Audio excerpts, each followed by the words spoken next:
नमस्कार, आपका स्वागत है हमारे चैनल बायो गुरु पर। आज हम क्लास 12 का चैप्टर नंबर 11 रेस्पिरेशन श्वसन का पार्ट 1 स्टार्ट कर रहे हैं। तो चलिए स्टार्ट करते हैं।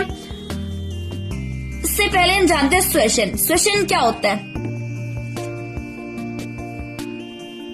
ये हम प्लांट फिजियोलॉजी पढ़ रहे हैं, तो इसमें प्लांट्स के बारे में देखेंगे। प्लांट्स में श्वसन किस प्रकार से होता है। वैसे श्वसन की परिभाषा नॉर्मली होती है कि कोशिकाओं में जो O2 की उपस्थिति होती है, यानी ऑक्सीजन होता है, जिससे खाद्य पदार्थों का ऑक्सीकरण होता है, जिससे ऊर्जा मुक्त होती है। इसे हम श्वसन कहते हैं। श्वसन के साथ साथ श्वसन तो हमने अब देख लिया, लेकिन प्लांट्स में किस प्रकार से होता है आज हम विस्तार से पढ़ेंगे। आज हम पढ़ेंगे उसमें ऑक्सीश्वसन और अनॉक्सीश्वसन। तो अभी तक आपने हमारे चैनल को सब्सक्राइब नहीं किया तो चैनल को सब्सक्राइब कीजिए और बेल आइकन को जरूर प्रेस कर दीजिए ताकि हमारी नई वीडियो की नोटिफिकेशंस आप तक सबसे पहले पहुंच जाए। अब हम अपने डेली यूज में क्या करते हैं? कार्य करते हैं, वर्क करते हैं, जिससे ऊर्जा की आवश्यकता होती है। कार्य करते हैं, कार्य से किसकी आवश्यकता होती है? ऊर्जा की आवश्यकता।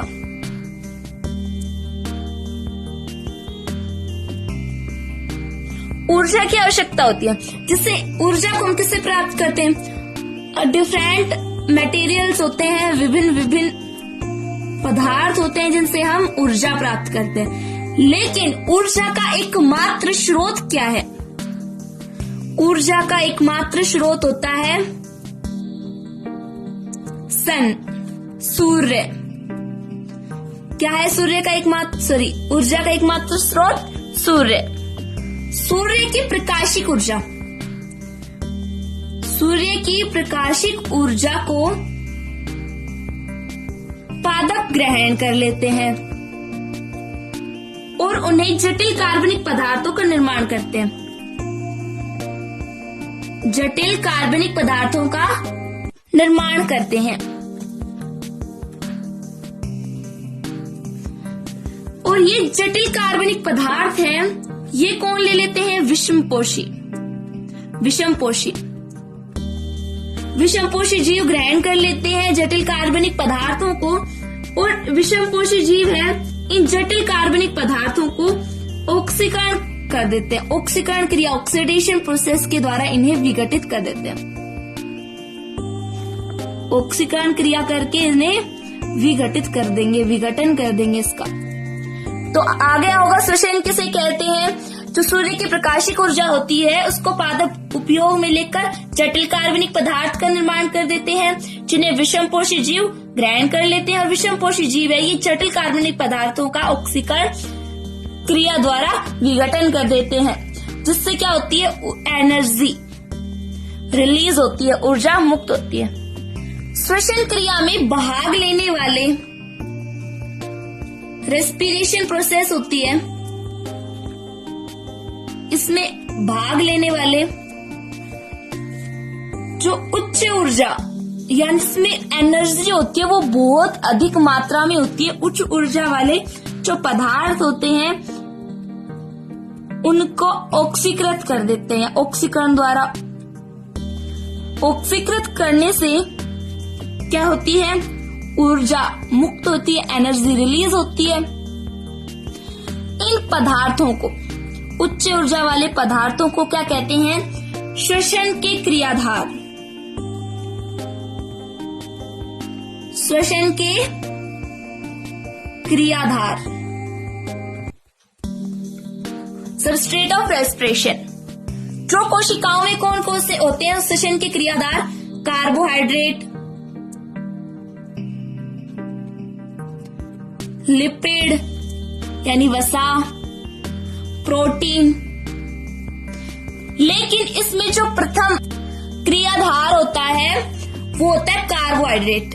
प्रथम क्रियाधार, सबसे पहले किसका ऑक्सीकरण होगा? कार्बोहाइड्रेट का। अगर कार्बोहाइड्रेट ना हो तो लिपिड का ऑक्सीकरण होगा, ये ऑक्सीकृत होगी जिससे ऊर्जा मुक्त होगी।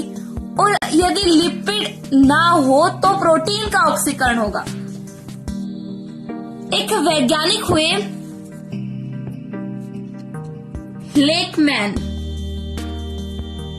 इन्होंने कार्बोहाइड्रेट से होने वाले श्वसन को, तो किससे होने वाले श्वसन को? कार्बोहाइड्रेट से होने वाले श्वसन को,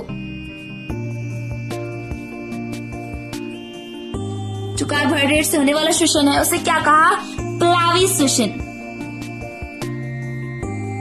और प्रोटीन से होने वाले श्वसन को, प्रोटीन से होने वाले श्वसन को कहा जीवद्रव्य श्वसन। जीवद्रव्य श्वसन है ये कब काम आता है? कि उस समय काम आता है जब भूखमरी हो, अकाल पड़ गया हो, उस समय रोगों के समय काम आता है जीवद्रव्य श्वसन। पौधों में श्वसन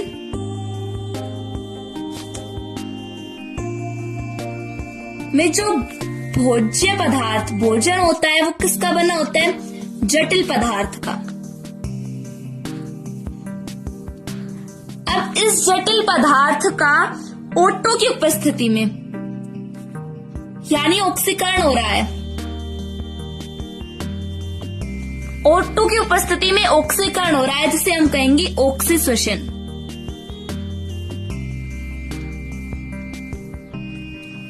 यहाँ पे O2 की उपस्थिति में जटिल पदार्थ का पूर्ण ऑक्सीकरण हो जाता है,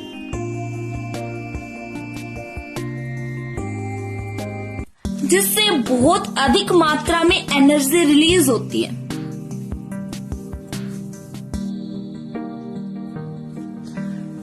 ऑक्सीश्वसन में क्या होता है? क्या हो रहा है कि पौधों में जो श्वसन है उसमें भोजन है वो जटिल पदार्थों का बना होता है, और O2 की उपस्थिति में उसका पूर्ण ऑक्सीकरण हो जाता है, जिसे ऑक्सीश्वसन कहते हैं। ऑक्सीश्वसन है ये माइटोकॉन्ड्रिया में होता है। किसमें होता है? माइटोकॉन्ड्रिया में। और कई ऐसे होते हैं जिनमें O2 की अनुपस्थिति में भी, O2 की अनुपस्थिति में भी जटिल पदार्थों का ऑक्सीकरण हो जाता है, लेकिन ये जटिल पदार्थ है ये पूर्ण रूप से ऑक्सीकृत नहीं हो पाते हैं, इनका अपूर्ण ऑक्सीकरण होता है। अपूर्ण ऑक्सीकरण होने के कारण इसमें एनर्जी है वो कम रिलीज होती है। O2 की उपस्थिति में अगर जटिल खाद्य पदार्थों का पूर्ण ऑक्सीकरण हो तो उसे ऑक्सीश्वसन कहते हैं, जिसमें एनर्जी, ऊर्जा बहुत अधिक मात्रा में रिलीज होती है, और ऑक्सीश्वसन है ये माइटोकॉन्ड्रिया में होती है। अगर जटिल खाद्य पदार्थों का O2 की अनुपस्थिति में, एब्सेंस ऑफ O2 में इनका ऑक्सीकरण हो लेकिन वो अपूर्ण ऑक्सीकरण हो, तो इसे हम कहते हैं अनऑक्सीश्वसन। क्या कहते हैं? अनऑक्सीश्वसन। इसमें एनर्जी कम रिलीज होती है, कम ऊर्जा रिलीज होती है। किसकी तुलना में? ऑक्सीश्वसन की तुलना में कम एनर्जी रिलीज होती है। अधिकांश जीव जंतु ऑक्सीश्वसन से यानी O2 की उपस्थिति में खाद्य पदार्थों का ऑक्सीकरण करते हैं और CO2 निष्कासित करते हैं, लेकिन कुछ हो जाते हैं बैक्टीरिया, यीस्ट और कुछ एल्गी भी हो जाते हैं, कवक भी हो जाते हैं, जो श्वसन क्रिया O2 की अनुपस्थिति में करते हैं, वो अनऑक्सीश्वसन कहलाते हैं। इसके एग्जाम्पल में क्या बताया हमने? यीस्ट, बैक्टीरिया या फिर जीवाणु, और कुछ कवक आते हैं जो ऑक्सीश्वसन करते हैं। यहाँ पे दो सेल हैं, एक तो है यूकैरियोटिक सेल और एक प्रोकैरियोटिक सेल। प्रोकैरियोटिक सेल और यूकैरियोटिक सेल किसे कहते हैं ये हमने क्लास 11th में पढ़ लिया था, पर एक बार फिर से जान लेते हैं प्रोकैरियोटिक सेल क्या होता है। प्रोकैरियोटिक सेल वो होता है जिसका जीव द्रव्य है वो केंद्रक कला से घिरा नहीं रहता है। यहाँ कोई केंद्रक कला नहीं है, ये कोशिका द्रव्य में बिखरा हुआ है, देख सकते हैं आप। और इसमें जो विकसित कोशिकांग, इसमें विकसित कोशिकांग जैसे माइटोकॉन्ड्रिया, लाइसोसोम और खुरदरी अंतःपृष्ठीय जालिका, चिकनी अंतःपृष्ठीय जालिका, पैरोक्सिसोम, रेटिकुलम, ये नहीं होते, विकसित कोशिकांग नहीं होते। ये होती है प्रोकैरियोटिक सेल। और यूकैरियोटिक सेल क्या होती है? इसका जो जीव द्रव्य है, केंद्रक द्रव्य है, वो केंद्रक कला से घिरा हुआ है, कोशिका द्रव्य में बिखरा हुआ नहीं है। यहाँ पर क्या है, जो केंद्रक द्रव्य है वो कोशिका द्रव्य में बिखरा हुआ है, लेकिन यहाँ पर ये केंद्र कला से घिरा हुआ है जीव द्रव्य। तो इसमें विकसित कोशिकांग, ये माइटोकॉन्ड्रिया है, ये होते हैं राइबोसोम होते हैं, लाइसोसोम होते हैं, अंतःप्रद्युशालिका खुरदुरी और चिकनी दोनों प्रकार की होती हैं, रेटिकुलम होता है, पेरोक्सिसोम होते हैं, ये सब होते हैं विकसित कोशिकांग है, ये होते हैं यूकैरियोटिक सेल में। इसमें माइटोकॉन्ड्रिया में क्या होता है, क्रेब्स चक्र होता है। कौन सा चक्र होता है, क्रेब्स चक्र। इस कारण यूकैरियोटिक कोशिका में क्रेब्स चक्र हो जाता है, जिससे ऑक्सीडेशन होता है। लेकिन प्रोकैरियोटिक सेल में माइटोकॉन्ड्रिया नहीं पाया जाता। इसी कारण से प्रोकैरियोटिक सेल का है, क्योंकि उसमें विकसित कोशिकांग नहीं पाए जाते हैं। तो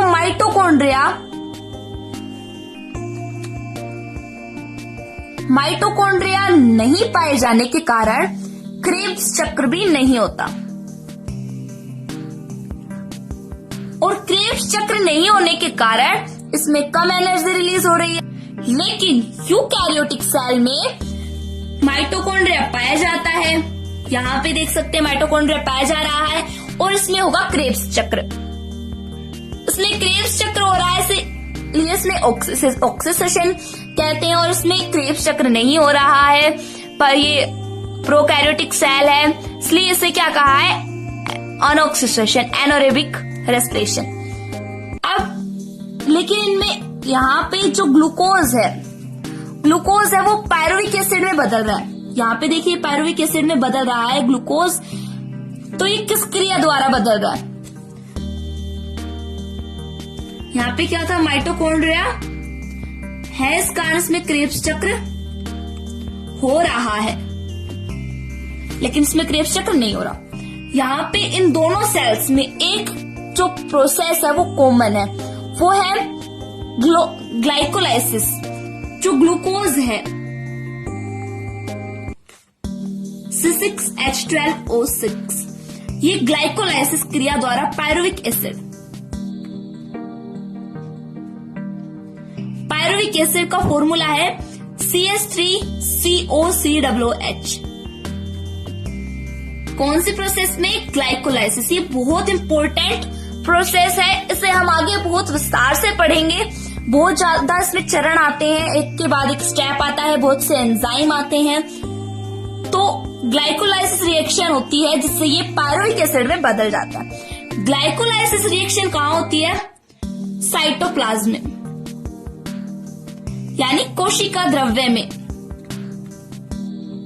कहाँ होती है, ये बहुत इंपॉर्टेंट पॉइंट बन जाता है यहाँ पर कि ग्लाइकोलाइसिस रिएक्शन कहाँ होती है, कोशिका में कौन से स्थान पे होती है, तो वो होगा कोशिका द्रव्य में।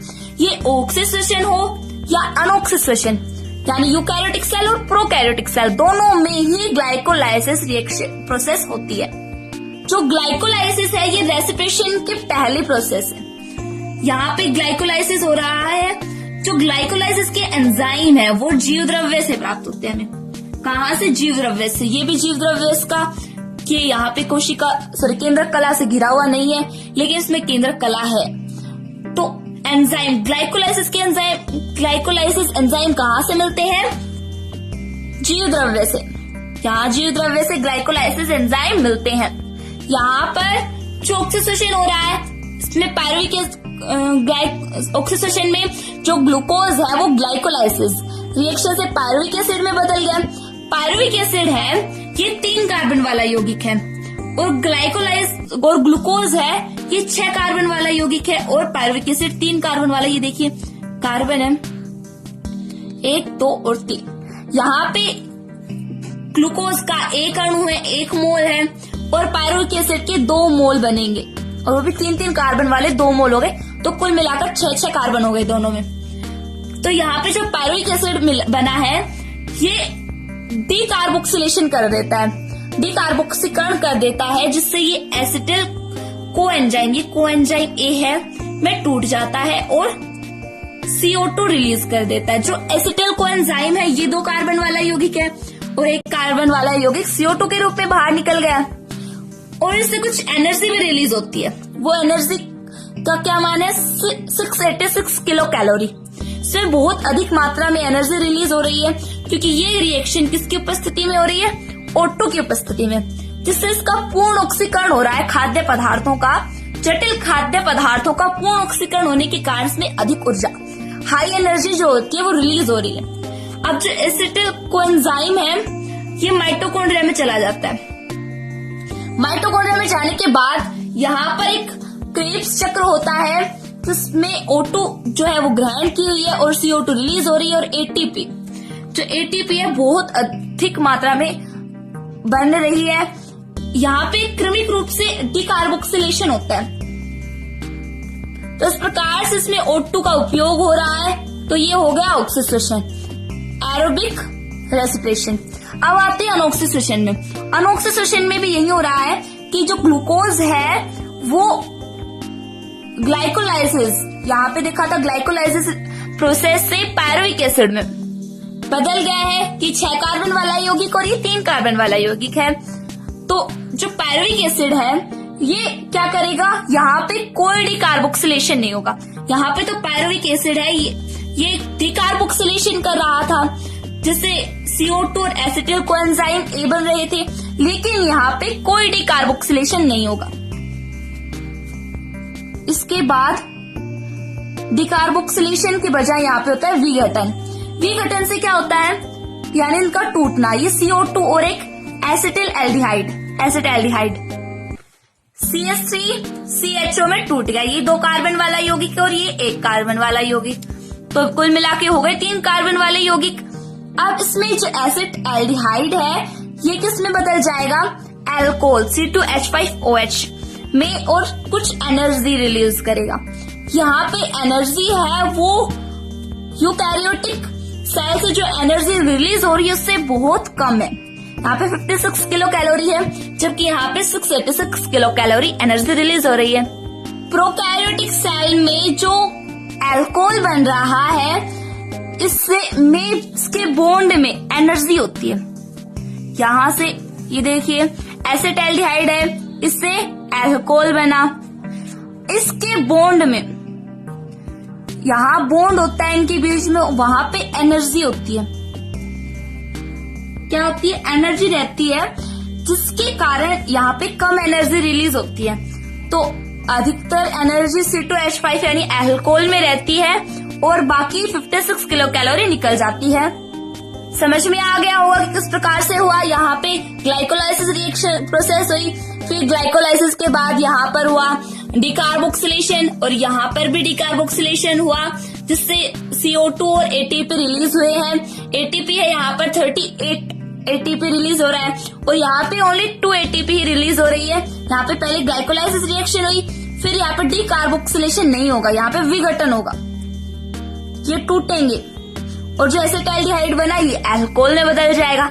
अल्कोहल के जो बॉन्ड होते हैं उनमें भी कुछ एनर्जी होती है, तो इसमें सारी एनर्जी नहीं निकलती है प्रोकैरियोटिक सेल में, इसमें ओनली 56 किलो कैलोरी, जबकि जो यूकैरियोटिक सेल इसमें 686 किलो कैलोरी निकल रही थी, यहाँ पे ओनली 56 किलो कैलोरी निकल रही है और जो बाकी ऊर्जा है वो C2H5 में बॉन्ड होते हैं उनके मध्य रहती है। अब हम एक रेखा चित्र के माध्यम से समझते हैं। ये रेखा चित्र है, ये ग्लूकोज है, इसका फॉर्मूला होता है C6H12 और 6, इसमें 6 कार्बन है। अब इसका ग्लाइकोलाइसिस होगा, ग्लाइकोलाइसिस से पायरुविक एसिड बनेगा। जो ग्लाइकोलाइसिस प्रोसेस होती है इसमें O2 का यूज नहीं होता, O2 का यूज नहीं होता, मतलब एक प्रकार से ऑक्सीडेशन में ही अनऑक्सीडेशन हो रहा है। यहाँ पे O2 का यूज नहीं हो रहा और ये पायरुविक एसिड में बदल गया। जो ग्लूकोज है ये 1 मोल है और 6 कार्बन वाला कंपाउंड है, तो ये ग्लाइकोलाइसिस से पायरुविक एसिड में बदल गया। जो 3 कार्बन वाला कंपाउंड है और ये 2 मोल है, मतलब 3 कार्बन वाले 2 अणु है। अब यहाँ पर जो पायरुविक एसिड है ये इसका फॉर्मूला होता है CH2COOH। पायरुविक एसिड है ये 2 मोल है और 3 कार्बन वाला है, ये किस में टूट जाएगा, CO2 में और एसिटिल कोएंजाइम में। जो 2 कार्बन वाला यौगिक है और 1 कार्बन वाला यौगिक ये हो गया। इसमें से जो 2 मोल है, 2 अणु है, एक अणु तो कार्बन, एक अणु यानी 3 कार्बन वाला अणु है, ये 1 कार्बन वाले यौगिक CO2 में और 2 कार्बन वाले यौगिक एसिटिल कोएंजाइम में टूट गया। किस प्रोसेस से? डीकार्बोक्सिलेशन, विकार्बोक्सीकरण, एसिटिल कोएंजाइम में टूट गया। अब जो एसिटिल कोएंजाइम है, ये सारी प्रोसेस कहाँ हो रही थी? ये ग्लाइकोलाइसिस रिएक्शन होती साइटोप्लाज्म में, यानी कोशिका द्रव्य में। कहा? कोशिका द्रव्य में। ये मैंने आपको अभी ऊपर बताया भी था कि ग्लाइकोलाइसिस रिएक्शन कहाँ हो रही थी, तो कहाँ हो रही है? कोशिका द्रव्य में। बहुत इंपॉर्टेंट टॉपिक है। अब जो एसिटिल कोएंजाइम है, जो 2 कार्बन वाला कंपाउंड है, वो कहाँ चला जाता है? क्रेब्स चक्र में। ये क्रेब्स चक्र है, ये कहाँ होता है? माइटोकॉन्ड्रिया में। माइटोकॉन्ड्रिया में हो रहा है। यहाँ पर ये 4 कार्बन वाला यौगिक क्रेब्स चक्र में, यहाँ पर जो एसिटिल कोएंजाइम है, ये 2 कार्बन वाला यौगिक है और कहाँ चला गया? क्रेब्स चक्र में, यानी माइटोकॉन्ड्रिया। क्रेब्स चक्र कहाँ हो रहा है? माइटोकॉन्ड्रिया में। ये इंपॉर्टेंट बात आती है यहाँ पर कि माइटोकॉन्ड्रिया में कौन सा साइकिल होता है? क्रेब्स चक्र, क्रेब्स साइकिल। अब इसमें 4 कार्बन वाला यौगिक होता है। 4 कार्बन वाला यौगिक कौन सा होता है? OAA, ऑक्सैलोएसिटिक एसिड है। ये एसिटिल कोएंजाइम के साथ जुड़ जाता है। जो 2 कार्बन वाला यौगिक है, ये दोनों मिलकर के 6 कार्बन वाले यौगिक यानी सिट्रिक एसिड, सिट्रिक अम्ल बना लेते हैं। जो इसका अब विघटन हो जाएगा, डिकार्बोक्सिलेशन हो जाएगा, जिससे ये किस में टूट जाएगा? CO2 और 5 कार्बन वाले यौगिक में। अब इस 5 कार्बन वाले यौगिक का वापस से डिकार्बोक्सिलेशन होगा, तो ये वापस से एक 4 कार्बन वाला यौगिक बना लेगा और एक CO2 रिलीज कर देगा, जो 1 कार्बन वाला कंपाउंड है। जो 4 कार्बन वाला कंपाउंड यानी ऑक्सैलोएसिटिक एसिड है, ये वापस यहाँ चला जाएगा और एसिटिल कोएंजाइम से जुड़ करके सिट्रिक एसिड, ये इस प्रकार से साइकिल चलता रहता है। तो इसमें क्या होता है? क्रेब्स चक्र में ऑक्सीडेटिव फास्फोरिलेशन हो रहा है, जिससे एटीपी का निर्माण होता है। किसका निर्माण होता है? एटीपी का निर्माण होता है। यहाँ पे क्रेब्स चक्र में एटीपी का निर्माण हो रहा है, CO2 रिलीज हो रही है और O2 ग्रहण की जा रही है। तो इस प्रकार से यहाँ पे O2 की उपस्थिति में यानी ऑक्सीडेशन हो रहा है, एरोबिक रेसिप्रेशन हो रहा है, जिससे ये ग्लूकोज है ग्लाइकोलाइसिस से पायरुविक एसिड में बदल गया, जिससे 2CO2 है, ये रिलीज हो गया 1 कार्बन वाला यौगिक और 2 कार्बन वाला यौगिक एसिटिल कोएंजाइम, और ये प्रवेश कर जाता है माइटोकॉन्ड्रिया में। माइटोकॉन्ड्रिया में क्या होता है? क्रेब्स चक्र होता है। यहाँ पे 4 कार्बन वाला यौगिक ऑक्सैलोएसिटिक एसिड से मिलकर के 6 कार्बन वाले यौगिक सिट्रिक एसिड में बदल जाता है। अब इसका डिकार्बोक्सिलेशन होता है, जिससे 1 कार्बन के रूप, 1 कार्बन वाले कंपाउंड के रूप में CO2 रिलीज हो जाती है और 5 कार्बन वाला यौगिक है, इसका वापस से डिकार्बोक्सिलेशन हो रहा है। और इसमें डिकार्बोक्सिलेशन क्या होता है कि ऑक्सीजन कार्बन है उसका निकलना, यहाँ पे 1 कार्बन निकल रहा है, यहाँ पर भी 1 कार्बन निकल गया, तो ये कार्बन निकल गया और फिर वापस से 4 कार्बन वाला यौगिक बन जाता है। वो ये ऑक्सैलोएसिटिक एसिड OAA है, ये वापस से एसिटिल कोएंजाइम से रिएक्शन करता है। इस प्रकार ये चक्र चलता रहता है, ये साइकिल चलती रहती है, इसे कहते हैं क्रेब्स साइकिल। अब इसमें ऑक्सीडेटिव फास्फोरिलेशन होता है, जिससे एटीपी का निर्माण होता है। यहाँ पे एटीपी बहुत अधिक मात्रा में रिलीज होती है, 38 एटीपी के अणु रिलीज हो रहे हैं, और जो O2 है उससे H2 और CO2 O2 ग्रहण की जा रही है और H2O बनाई जा रही है। अगर माइटोकॉन्ड्रिया में सेल में माइटोकॉन्ड्रिया नहीं हो, यहाँ पे जो सेल है इसमें माइटोकॉन्ड्रिया किसमें नहीं होती है? प्रोकैरियोटिक सेल में। प्रोकैरियोटिक सेल में माइटोकॉन्ड्रिया नहीं होता, तो क्रेब्स चक्र भी नहीं होगा। तो इसमें किस प्रकार से श्वसन हो? तो इसमें 1 मोल है, वो तो यहां से इस प्रकार क्या बन गया, क्रेब्स चक्र से होते एटीपी निकल गई। अगर माइटोकॉन्ड्रिया नहीं हो तो श्वसन है वो अनोक्सिक श्वसन होगा, यानी O2 की अब्सेंस में,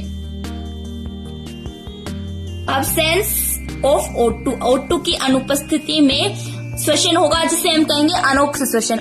इसमें जो पायरुविक एसिड है 3 कार्बन वाला यौगिक है, ये CO2 में टूट जाएगा और एक एसिटाल्डिहाइड, जो एसिटाल्डिहाइड है वो C2H5OH अल्कोहल का निर्माण कर देंगे और 56 किलो कैलोरी वो रिलीज हो जाएगी। यहाँ पे 56 किलो कैलोरी ही रिलीज हुई, क्यों? क्योंकि यहाँ पे भोज्य खाद्य पदार्थ है, सॉरी जटिल खाद्य पदार्थ है, उनका ऑक्सीकरण मतलब पूर्ण ऑक्सीकरण नहीं हो पा रहा है। अपूर्ण ऑक्सीकरण होने के कारण ही यहाँ पे कम एनर्जी रिलीज हुई है, और जो एनर्जी है वो C2H5 अल्कोहल के जो बॉन्ड है उसमें है, अल्कोहल के बॉन्ड में एनर्जी है, और बाकी 56 किलो कैलोरी है वो रिलीज हो गई। इस प्रकार जो अनॉक्सिडेशन होता है उसमें ऑक्सीडेशन की तुलना में कम एनर्जी रिलीज होती है। तो समझ में आ गया होगा कि ग्लूकोज है, ये 6 कार्बन वाला यौगिक, इसमें ग्लाइकोलाइसिस रिएक्शन प्रोसेस होती है, इससे पायरुविक एसिड बनता है। पायरुविक एसिड जो है वो एक CO2 में और एक एसिटिल कोएंजाइम में टूट जाता है, यानी डिकार्बोक्सिलेशन हो जाता है, क्योंकि जहां पे CO2 निकल रही है वहां पे होगा डिकार्बोक्सिलेशन। अब जो एसिटिल कोएंजाइम है ये माइटोकॉन्ड्रिया में चला जाता है, और माइटोकॉन्ड्रिया में 4 कार्बन वाला यौगिक ऑक्सैलोएसिटिक एसिड मिलता है, उसके साथ मिलकर ये 6 कार्बन वाले यौगिक सिट्रिक एसिड का निर्माण कर लेता है। इसका डिकार्बोक्सिलेशन होता है, विकार्बोक्सीकरण होता है, जिससे एक CO2 निकल जाती है और 5 कार्बन वाला यौगिक बन जाता है। अभी 5 कार्बन वाला यौगिक फिर से डिकार्बोक्सिलेशन करेगा, यानी एक कार्बन फिर से रिलीज करेगा, तो एक CO2 बन गई और ये 4 कार्बन वाला यौगिक ऑक्सैलोएसिटिक एसिड बन गया। इस प्रकार से जुड़ी हुई रहती है। तो ऑक्सैलोएसिटिक वापस एसिटिल कोएंजाइम, ये कोएंजाइम है से रिएक्शन करता है, इस प्रकार से ये साइकिल चलती रहती है। ये माइटोकॉन्ड्रिया में होती है, और ऑक्सीडेटिव फास्फोरिलेशन से एटीपी रिलीज होती है। क्रेब्स चक्र से 38 यानी जो ऑक्सीडेशन हुआ है पूरा, इसमें 38 एटीपी के अणु रिलीज हुए हैं, और CO2 ग्रहण की जा रही है और H2 छोड़ी जा रही है। तो इसके अंतिम उत्पाद कौन कौन से हैं? एक तो CO2 हो गया, एनर्जी कितनी रिलीज हुई थी? 686 किलो कैलोरी, और CO2 686 किलो कैलोरी और H2, ये 3 इसके क्या है? अंतिम उत्पाद है, लास्ट प्रोडक्ट है। अगर इसमें माइटोकॉन्ड्रिया, सेल में माइटोकॉन्ड्रिया नहीं हो, ये तो यूकैरियोटिक सेल में होता है माइटोकॉन्ड्रिया, अगर प्रोकैरियोटिक सेल हो तो उसमें माइटोकॉन्ड्रिया नहीं है, तो पायरुविक एसिड है, ये एब्सेंस ऑफ O2 की अनुपस्थिति में ही डिकार्बोक्सिलेशन कर लेता है, विघटन कर लेता है। यहाँ पे इसका विघटन होगा, ये बात याद रखना, यहाँ पे विघटन होगा, और विघटन से एक CO2 रिलीज हो जाएगी और एक एसिटाल्डिहाइड। जो एसिटाल्डिहाइड है वो C2H5 का निर्माण, C2H5OH यानी अल्कोहल का निर्माण कर लेता है, और जो ऑक्सीडेशन हो रहा है इसमें हाई एनर्जी रिलीज हो रही है, लेकिन यहाँ पे कम एनर्जी रिलीज होगी, क्योंकि यहाँ पे O2 की अनुपस्थिति में ही भोज्य पदार्थों का क्या हो रहा है? ऑक्सीकरण हो रहा है, वो भी अपूर्ण ऑक्सीकरण हो रहा है, जिससे कम एनर्जी रिलीज हुई। यहाँ पर जो ग्लूकोज है 6 कार्बन वाला यौगिक का ग्लाइकोलाइसिस रिएक्शन होती है, दोनों में होती है, ऑक्सीडेशन और अनऑक्सीडेशन, यानी एरोबिक और एनारोबिक दोनों में होती है। और ग्लाइकोलाइसिस रिएक्शन कहाँ होती है? साइटोप्लाज्म में। साइटोप्लाज्म मीन्स कोशिका द्रव्य में। इससे क्या बनता है? पायरुविक एसिड, इसका फॉर्मूला है CH3COCOH। अब अगर O2 की माइटोकॉन्ड्रिया हो, यानी यूकैरियोटिक सेल है, तो ऑक्सीडेशन से O2, H2 और एनर्जी रिलीज हो गई, वो भी हाई एनर्जी रिलीज हो रही है, क्योंकि पूर्ण ऑक्सीकरण हो रहा है। क्या हो रहा है? पूर्ण ऑक्सीकरण। अगर प्रोकैरियोटिक सेल है, यानी कि जिसमें माइटोकॉन्ड्रिया नहीं है, तो उसमें अनऑक्सीडेशन हो रहा है। अनऑक्सीडेशन कहाँ होता है? कोशिका द्रव्य में। कोशिका द्रव्य में साइटोप्लाज्म में, इसमें क्या हो रहा है? C2H5OH अल्कोहल, कार्बन डाइऑक्साइड और एनर्जी रिलीज हो रही है। ये कम एनर्जी है, कम ऊर्जा रिलीज हो रही है। इस प्रकार से ग्लूकोज से क्या बना, ऑक्सीडेशन ग्लाइकोलाइसिस प्रोसेस हुई और इससे दो प्रोसेस हुई, एरोबिक रेस्पिरेशन और एनारोबिक रेस्पिरेशन। तो अब हम पढ़ेंगे ऑक्सीडेशन और अनऑक्सीडेशन में अंतर। यहाँ पे ऑक्सीडेशन और अनऑक्सीडेशन में अंतर पढ़ेंगे। ऑक्सीडेशन है ये O2 की उपस्थिति में होता है। O2 उपस्थित हो तो ऑक्सीडेशन होता है, अगर O2 अनुपस्थित हो तो अनऑक्सीडेशन होता है। O2 उपस्थित होती है तो, और यहाँ पे O2 की उपस्थिति के कारण पूर्ण ऑक्सीकरण होता है। जटिल खाद्य पदार्थों का पूर्ण ऑक्सीकरण हो रहा है क्योंकि यहाँ पर O2 है, और O2 नहीं होने पर, O2 की अनुपस्थिति में पूर्ण ऑक्सीकरण हो रहा है।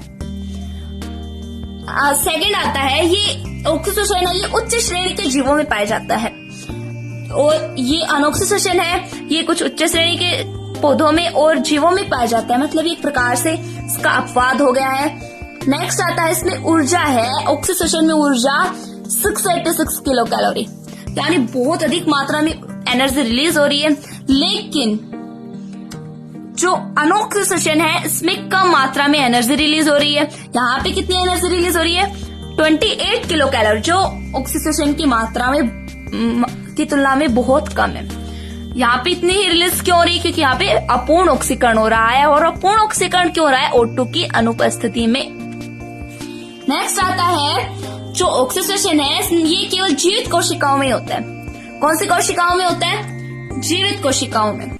और अनऑक्सीडेशन है ये होता है जीवाणुओं में, कुछ बैक्टीरिया, यीस्ट, एल्गी और अंकुरण करने वाले बीज, जो बीज अंकुरित होते हैं उनमें होता है, और फलों की जो भित्ति कोशिकाएं होती है उनमें भी होता है अनऑक्सीडेशन। नेक्स्ट आता है, हमने देखा था कि ऑक्सीडेशन में लास्ट प्रोडक्ट, अंतिम उत्पाद कौन कौन से थे? CO2, H2 और ऊर्जा। ऊर्जा अधिक हो रही थी रिलीज, 686 किलो कैलोरी। लेकिन अनऑक्सीडेशन में यहाँ पे ऊर्जा, अंतिम उत्पाद है अल्कोहल, CO2 और ऊर्जा, जो कम है 28 kilo calorie. Sorry 28 kilo calorie नहीं, 56, यहाँ पे 56 किलो कैलोरी आएगा। 56 किलो कैलोरी एनर्जी रिलीज हो रही है। ये एक विषैली क्रिया नहीं होती है, जबकि जो अनऑक्सीडेशन है ये एक विषैली क्रिया होती है, क्योंकि यहाँ पर जो C2H5OH बन रहा है और CO2 बन रहा है, लेकिन H2O नहीं बन रहा है। H2O है वो जो विषैले पदार्थ होते हैं उनको घोल लेता है, विलय कर लेता है खुद में। यहाँ पे H2O नहीं बन रहा है, और इस प्रकार से ये क्रिया है, ये विषैली क्रिया होती है। और जो ऑक्सीडेशन है इसमें ग्लाइकोलाइसिस कहाँ हो रहा है? कोशिका द्रव्य में, साइटोप्लाज्म में, और क्रेब्स चक्र माइटोकॉन्ड्रिया। ये एक बहुत इंपॉर्टेंट पॉइंट है, ये कई बार कंपटीशन एग्जामों में पूछ लिया जाता है। लेकिन जो अनऑक्सीडेशन है ये इसके सभी क्रियाएं हैं वो साइटोप्लाज्म यानी कोशिका द्रव्य में होती हैं। और यहाँ पे लास्ट में ग्लूकोज के एक अणु से 38 ATP बनती है। यहाँ पे बहुत अधिक मात्रा में ATP रिलीज हो रही है, लेकिन जो अनऑक्सीडेशन हो रहा है इसमें मात्र 2 ATP ही रिलीज हो रही है। और कुछ बातें और हैं कि जो ऑक्सीडेशन है ये किन में होता है? यूकैरियोटिक सेल में। किन में? यूकैरियोटिक में, और ये प्रोकैरियोटिक सेल में।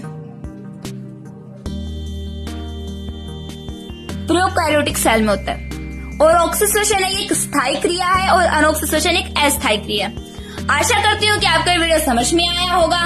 अगर आपको हमारा ये वीडियो अच्छा लगा है तो चैनल को सब्सक्राइब, वीडियो को लाइक और शेयर जरूर करें। धन्यवाद। ऑक्सीडेशन और अनऑक्सीडेशन में अंतर पढ़ लिया।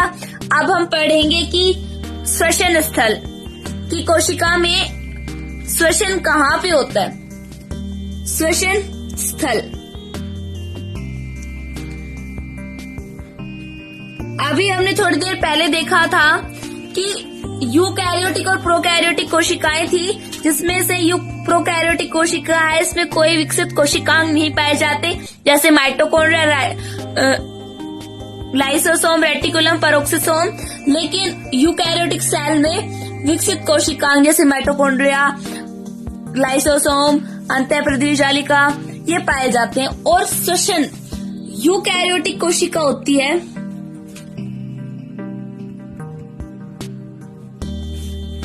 यूकैरियोटिक कोशिका में श्वसन कहाँ पर होता है? माइटोकॉन्ड्रिया में। माइटोकॉन्ड्रिया में श्वसन होता है। ये श्वसन का प्रमुख स्थल है माइटोकॉन्ड्रिया। ऑक्सीश्वसन, यूकैरियोटिक कोशिकाओं में ऑक्सीश्वसन होता है और प्रोकैरियोटिक कोशिकाओं में अनऑक्सीश्वसन होता है। ये अभी हमने देख लिया था। ऑक्सीश्वसन में 2 प्रकार के चरण होते हैं माइटोकॉन्ड्रिया में। कौन कौन से?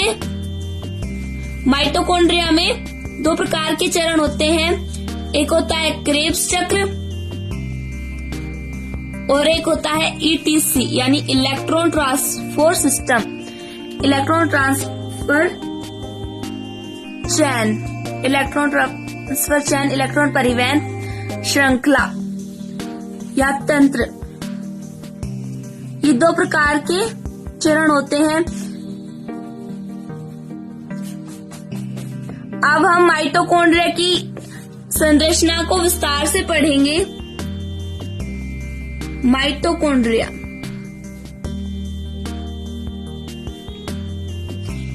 नाम से ही पता चल रहा है कि माइटो मीन्स होते हैं धागे और कॉन्ड्रिया मीन्स धागे के समान संरचना या धागे नुमा संरचना, धागे नुमा संरचना। माइटोकॉन्ड्रिया की खोज कोलिकर नामक वैज्ञानिक ने की थी, वो भी इंसेक्ट में की थी। अब हम देख लेते हैं जो माइटोकॉन्ड्रिया है ये दोहरी झिल्ली युक्त कोशिकांग है, यानी इसमें 2 झिल्लियां होती है, एक आउटर मेम्ब्रेन और एक इनर मेम्ब्रेन। अब इसका डायग्राम देखते हैं। इस डायग्राम में ये जो बाहर की लेयर दिखाई दे रही है ये आउटर मेम्ब्रेन यानी बाह्य झिल्ली, और आउटर मेम्ब्रेन है, और ये जो संरचनाएं हैं ये इनर मेम्ब्रेन आंतरिक झिल्ली। इनके बीच का भाग ये आउटर मेम्ब्रेन और इनर मेम्ब्रेन के बीच का भाग है, ये होता है इंटरनल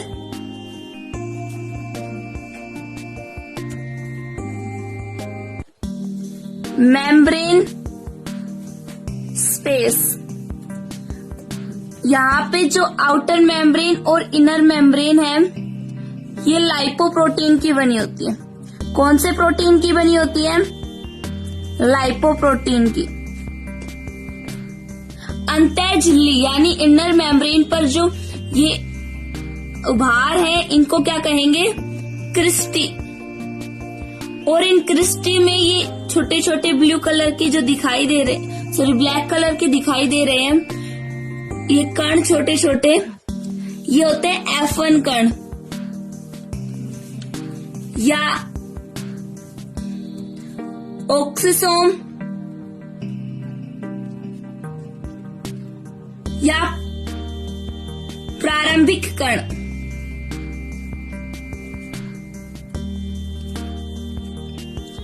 क्रिस्टी के अंदर जो छोटे छोटे कण है इन्हें प्रारंभिक कण या F1 कण या ऑक्सीसोम कहते हैं। इसमें क्या होता है? इलेक्ट्रॉन का परिवहन होता है। ऑक्सीसोम में ETC इलेक्ट्रॉन ट्रांसफर चैन यानी इलेक्ट्रॉन परिवहन होता है और इसी में ATP बनती है। इससे ATP का निर्माण होगा, फॉर्मेशन ऑफ ATP होगी। माइटोकॉन्ड्रिया की जो इस आंतरिक संरचना है इनर मेम्ब्रेन के अंदर, इसे कहते हैं मैट्रिक्स, पीठिका। क्या कहते हैं? पीठिका, जिसमें श्वसन क्रिया से संबंधित, मैट्रिक्स में श्वसन क्रिया से संबंधित एंजाइम, सहएंजाइम, राइबोसोम, RNA, DNA आदि पाए जाते हैं। व इलेक्ट्रॉन वाहक भी पाए जाते हैं इसमें। इलेक्ट्रॉन वाहक भी पाए जाते हैं मैट्रिक्स भाग में। माइटोकॉन्ड्रिया को पावर ऑफ सेल यानी कोशिका का शक्ति ग्रह कह सकते हैं या फिर बिजली ग्रह कह सकते हैं। माइटोकॉन्ड्रिया कोशिका का शक्ति ग्रह कहलाता है क्योंकि इसमें ऊर्जा है वो एटीपी के रूप में संचित होती है। ऊर्जा यानी एनर्जी वो एटीपी के रूप में एडेनिन ट्राइफॉस्फेट के रूप में संचित होती है। इस कारण माइटोकॉन्ड्रिया को कोशिका का शक्ति ग्रह या कोशिका का बिजली घर कहते हैं।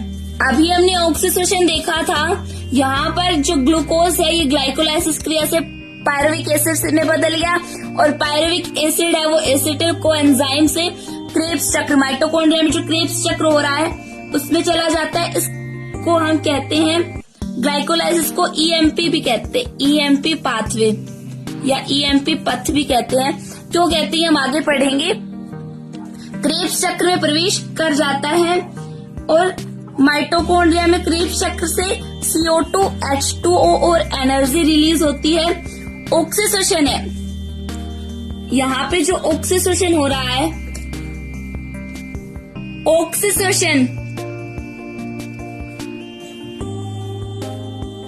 ऑक्सीडेशन में 3 प्रकार की क्रियाएं होती हैं।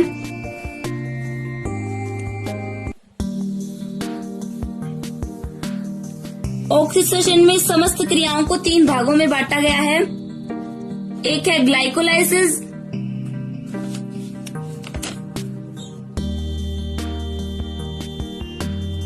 Second Krebs cycle and third ETC electron transport chain. अब इन तीनों को हम आगे विस्तार से पढ़ेंगे नेक्स्ट वीडियो में। आशा करती हूँ कि आपको ये वीडियो समझ में आया होगा। अगर आपको हमारा ये वीडियो अच्छा लगा हो तो चैनल को सब्सक्राइब और वीडियो को लाइक जरूर करें। धन्यवाद।